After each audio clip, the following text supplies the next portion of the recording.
اعوذ باللہ من الشیطان الرجیم بسم اللہ الرحمن الرحیم الحمد لأہلہ والصلاۃ علی اہلہا۔ السلام علیکم ورحمۃ اللہ وبرکاتہ۔ آؤ کتاب پڑھیں۔ الحمدللہ اس میں ہم کتاب پڑھ کے آپ کی خدمت میں پیش کرتے ہیں، اور کتاب کا سلسلہ رہبران معصوم علیہ السلام کو ہم آپ کی خدمت میں پیش کرنے کی سعادت حاصل کر رہے ہیں۔ اس کتاب کے پیج نمبر 754 تک ہماری گفتگو کا سلسلہ آپ کی خدمت میں پہنچ گیا ہے۔ آئیے گفتگو کے سلسلے کو پھر شروع کرتے ہیں، اور گفتگو ہماری امام زمانہ عجل اللہ فرجہ الشریف کے سلسلے میں ہو رہی ہے۔ پوشیدہ ولادت کا سبب۔ بنی امیہ اور بنی عباس کی تاریخ، خاص کر حضرت امام جعفر صادق علیہ السلام کے بعد کی تاریخ، اس امر کی گواہ ہے کہ خلفاء معصوم اماموں کے بارے میں کس قدر حساس تھے۔ اس کی وجہ یہ تھی کہ یہ حضرات سماج میں بہت زیادہ محترم اور ہر دل عزیز تھے۔ جیسے جیسے وقت گزرتا جاتا تھا، ان حضرات کا نفوذ اور لوگوں کی ان کی طرف توجہ میں اضافہ ہوتا جاتا تھا، یہاں تک کہ عباسی خلفاء اپنی حکومت کے لیے خطرہ محسوس کرنے لگے تھے، اور خاص کر یہ بات اس قدر مشہور تھی کہ پیغمبر اسلام کی نسل سے معصوم اماموں اور امام حسن عسکری علیہ السلام کی صلب سے حضرت مہدی دنیا میں تشریف لائیں گے اور دنیا کو عدل و انصاف سے بھر دیں گے۔ اس بنا پر امام حسن عسکری علیہ السلام پر سخت نگرانی تھی، اور اپنے اب و جد کی طرح حکومت وقت نے اپنے پایہ تخت سامرا میں آپ کو رکھا تھا تاکہ نگرانی میں کوئی کمی نہ رہنے پائے۔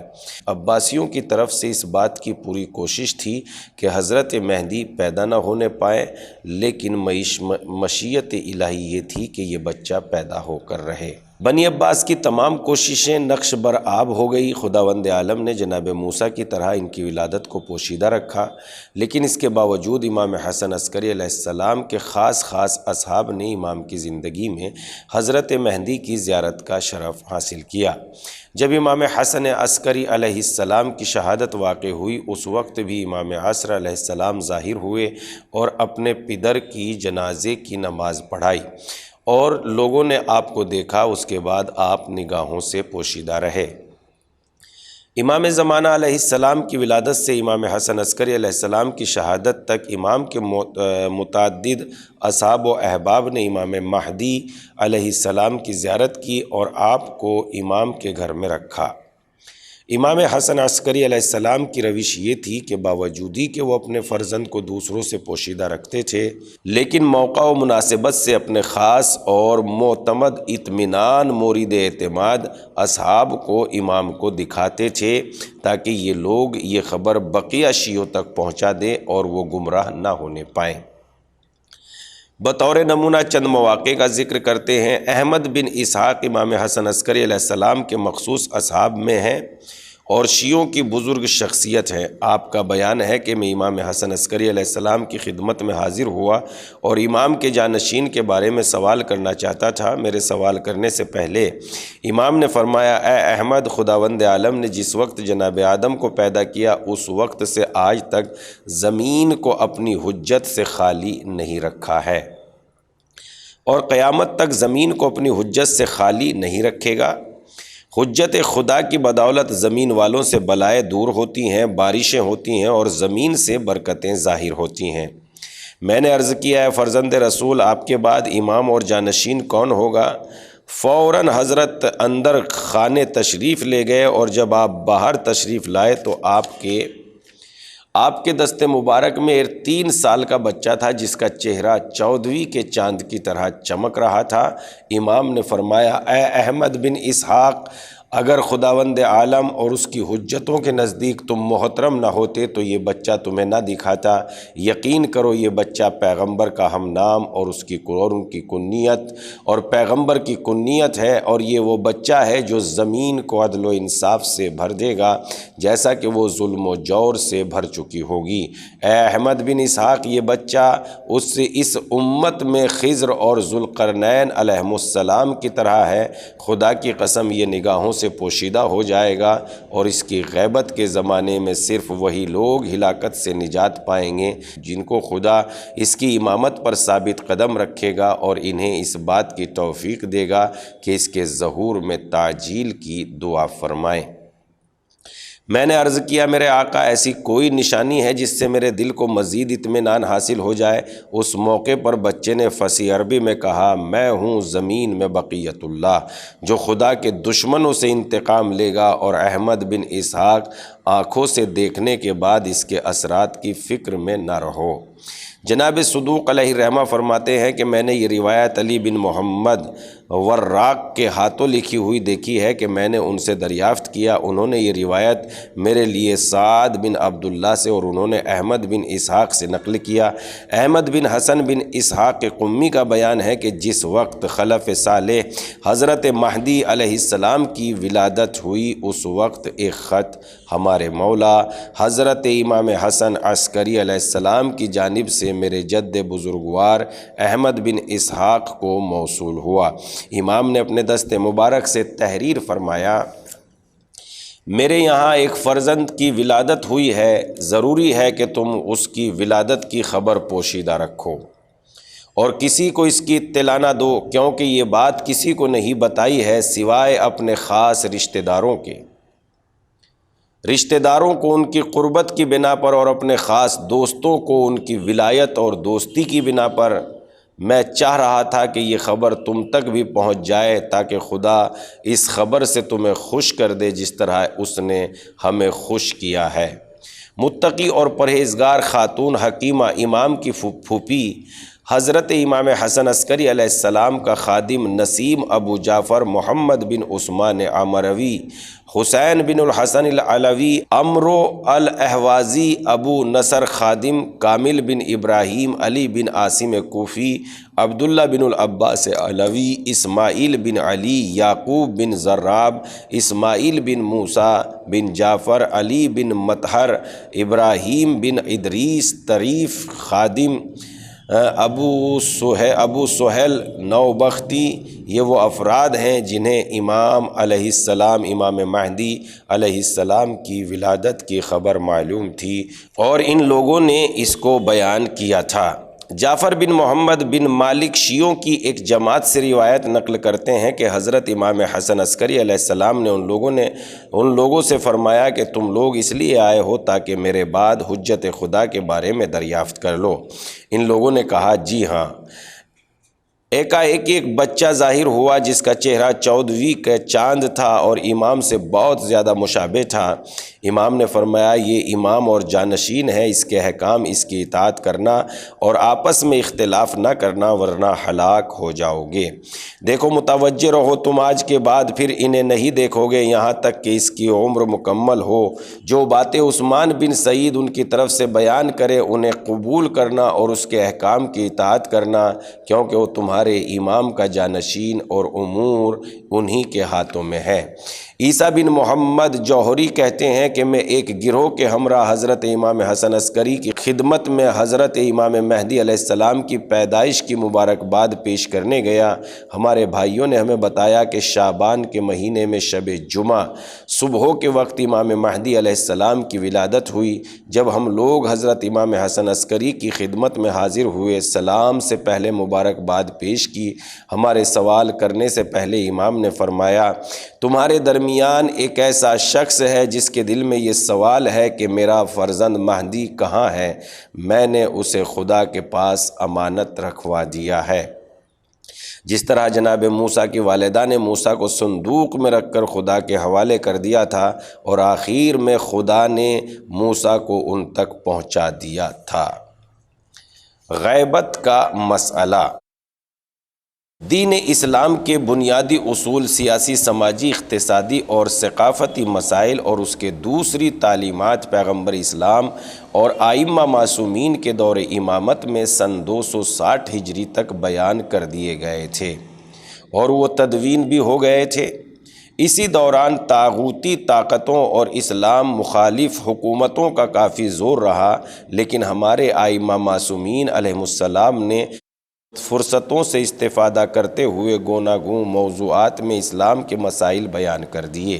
اسلام کے مختلف مسائل اس خوش اسلوبی اور وضاحت کے ساتھ بیان کیے ہیں کہ ان میں ایک مکمل عالمی حکومت تشکیل دینے کی صلاحیت موجود ہو اور اس میں کسی شک و شبہ کی گنجائش نہیں۔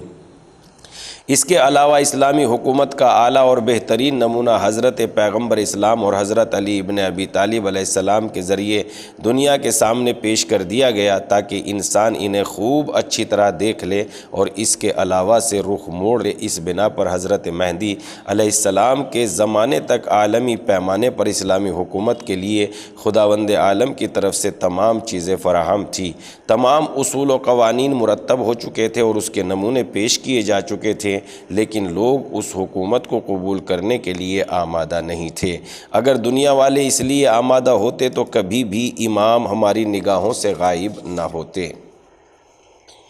بلکہ اسلامی احکام نافذ کرتے اور ساری دنیا میں اسلام کی عادلانہ حکومت قائم کرتے۔ لہذا ہو سکتا ہے امام نے اسی لیے غیبت اختیار فرمائی ہو اور غیبت صغریٰ کا سلسلہ غیبت کبریٰ سے جا ملا ہو، اور امام زمانہ ہماری جانیں ان پر قربان اس وقت ظاہر ہوں گے جب لوگ اپنے اسلاف کی طرح امام کی حکومت سے رخ نہ موڑیں گے اور ہر طرح سے ان کی حکومت قبول کرنے کے لیے تیار ہو جائیں گے۔ خواجہ نصیر الدین طوسی علیہ الرحمہ تحریر کرتے ہیں، حضرت امام مہدی علیہ السلام کی غیبت نہ خداوند عالم کی طرف سے ہے اور نہ خود حضرت کی طرف سے ہے، بلکہ غیبت لوگوں کی طرف سے ہے، اور وہ یہ کہ لوگ امام کے سامنے مکمل تسلیم نہیں ہے۔ جس وقت غیبت کا سبب ختم ہو جائے گا امام ظاہر ہو جائیں گے۔ یہ بات بھی قابل توجہ ہے کہ غیبت کی بنیاد حکمت خداوندی پر ہے اور ہم غیبت کے تمام اسرار و رموز سے واقف نہیں ہیں۔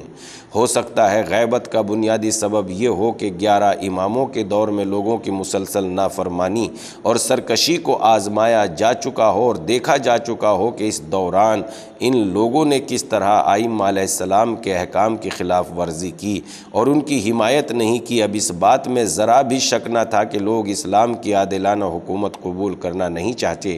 ایسی صورت میں غیبت ایک فطری تقاضا ہے، لہذا معاشرے میں امام کے ظہور کے بارے میں سوال کیا جا سکتا ہے کہ امام معاشرے میں ظاہر کیوں ہیں، غیبت کیوں اختیار نہیں کرتے اور غیبت کے پردے سے کار امامت کیوں انجام نہیں دیتے، یہاں تک کہ ظہور کے لیے زمین ہموار ہو جائے اور اس وقت دیدار کے مشتاق افراد کو زیارت کا شرف اور حمایت کی توفیق عنایت فرمائے، کیونکہ ارشاد ہوتا ہے ان اللہ لا یغیر ما بقوم حتی یغیروا ما بانفسہم۔ خدا اس وقت تک کسی قوم کی حالت نہیں بدلتا جب تک کہ وہ خود اپنے آپ کو نہ بدل لے۔ ظہور تک یہ راز سربستہ ہے۔ ظہور کے وقت لوگوں کو معلوم ہو جائے گا کہ غیبت کی علت خود ان کی ذات میں پنہا تھی۔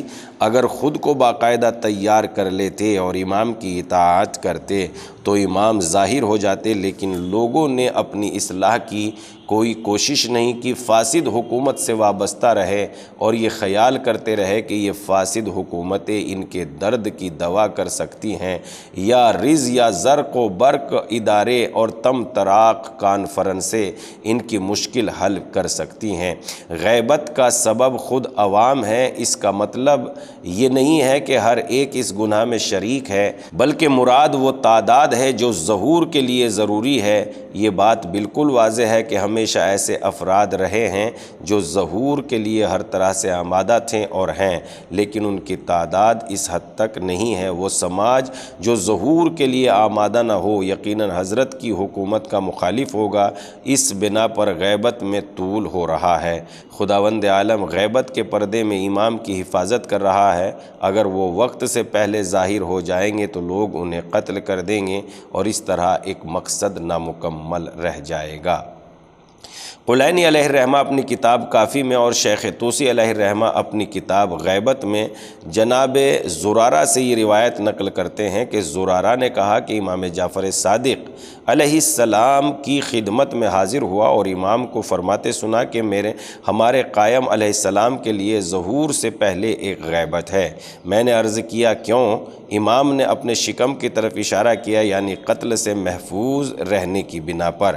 امام قائم علیہ السلام کسی بھی حکومت کو بطور تقیہ بھی تسلیم نہیں کریں گے اور کسی بھی حاکم وقت کے سامنے تقیہ نہیں کریں گے اور کسی بھی فاسد حکومت کے زیر اثر نہ رہیں گے اور نہ رہے ہیں۔ جس وقت ظہور فرمائیں گے کسی بھی حکومت کے پابند نہیں ہوں گے۔ یقوم القائم ولیس لأحد فی عنقہ عہد ولا عقد ولا بیع، تاکہ حق پر باقاعدہ عمل ہو سکے اور خدا کا دین مکمل طور سے نافذ ہو سکے، کسی طرح کا خوف و ہراس نہ ہو اور احکام و حدود کے نفاذ میں کوئی رکاوٹ پیش نہ آئے، لہذا کسی سے بھی کوئی عہد و پیمان اور رعایت کی کوئی صورت باقی نہ رہے۔ وہ اس حال میں ظہور فرمائیں گے کہ کوئی عہد و پیمان ان کے ذمے نہ ہوگا، ظہور فرمائیں گے اور تمام فاسد حکومت کی بساط الٹ دیں گے اور ساری دنیا پر اسلام کا پرچم لہرائیں گے۔ ناظرین، ہم گفتگو کو یہیں تمام کرتے ہیں، اس لیے ہماری گفتگو پہنچ گئی ہے پیج نمبر 761 تک۔ انشاءاللہ ہم پھر حاضر ہوں گے آؤ کتاب پڑھے کے ساتھ۔